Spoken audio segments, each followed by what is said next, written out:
अस्सलाम वालेकुम। मैं हूं दुआ कतर से फरजाना सफदर और आज की कहानी में जो आप कहानी सुनेंगे उसका उन्वान है नसीहत। एक मर्तबा एक शिकारी ने जाल फैलाया ताकि परिंदे इसमें आ सकें। फिर थोड़ी देर बाद एक चिड़िया उस जाल में फंस गई। अब शिकारी बड़ा खुश हुआ, करीब गया तो चिड़िया फड़फड़ा रही थी जाल के अंदर। चिड़िया ने कहा कि ऐ शिकारी, तुमने मुझे कैद किया है, मेरा वजन तो देखो कितना, एक चट्टान के करीब होगा, इससे तुम्हारा क्या पेट भरेगा। शिकारी ने कहा अच्छा तो फिर? उसने कहा तुम अगर मुझे छोड़ दो तो मैं बड़ी कीमती 3 नसीहतें तुम्हें करूंगी जो जिंदगी में तुम्हें बड़ी काम आएंगी और तुम्हारी जिंदगी संवर जाएगी। शिकारी ने कहा कि चलो ये भी तजुर्बा करके देख लेते हैं। चिड़िया ने कहा मुझे आज़ाद करने से पहले मैं एक तुम्हें नसीहत करती हूँ, और वो ये कि जो बात मुमकिन नहीं उस पर यकीन मत करो। जब ये पहली नसीहत सुनी तो शिकारी ने उसे छोड़ दिया और वो उड़कर दीवार की मुंडेर पर जा बैठी।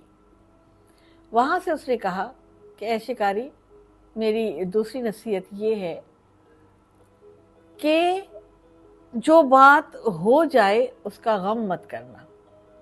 उसने कहा अच्छा तो फिर तीसरी नसीहत का क्या है?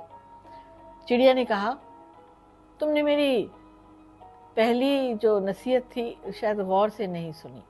सुनो, तुमने तो मुझे छोड़ दिया,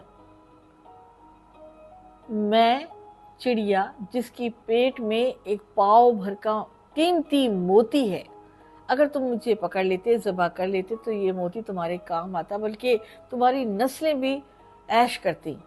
अब जनाब शिकारी जो था वो बड़ा पछताया कि ये क्या हो गया मुझसे। चिड़िया ने कहा तुमने शायद मेरी पहली जो नसीहत थी उस पर अमल ही नहीं किया। मैंने कहा था जो बात मुमकिन नहीं है उस पर यकीन नहीं करो। मैं चटांग भर की, मेरे पेट में एक पाव का मोती हो सकता है? शिकारी तो सोच में पड़ गया कि कह तो सही रही है। उसने कहा अच्छा। तो उसने कहा मेरी दूसरी नसीहत ये थी कि जो बात हो जाए उसका गम मत करो। तुम अफसोस भी करने लग गए कि हाय मैंने चिड़िया को छोड़ दिया, वो मोती नहीं लिया। तुमने मेरी इस बात पर भी जो है वो अमल नहीं किया। शिकारी ने कहा तो अच्छा फिर तीसरी नसीहत तो बताओ। चिड़िया ने कहा कि जनाब शिकारी साहब, तुमने 2 नसीहतों पर तो अमल ही नहीं किया, तो ऐसे शख्स को मैं तीसरी नसीहत क्यों करूं? जिसको नसीहतों की कदर नहीं होती उसको नसीहत करना जायज नहीं। ये कहकर वो उड़ गई। तो देखा हमने नतीजा क्या निकला। नतीजा ये निकला कि जनाब हम बुजुर्गों की नसीहत पर बिल्कुल अमल नहीं करते, न यकीन रखते, न नसीहत करते हैं, अपने आप को आकिल और आलिम समझते हैं।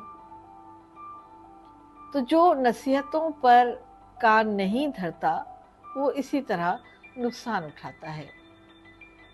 अल्लाह ताला से तौफीक है कि अल्लाह ताला हमें बड़ों की, बुजुर्गों की नसीहतों पर अमल करने की तौफीक अता फरमाए।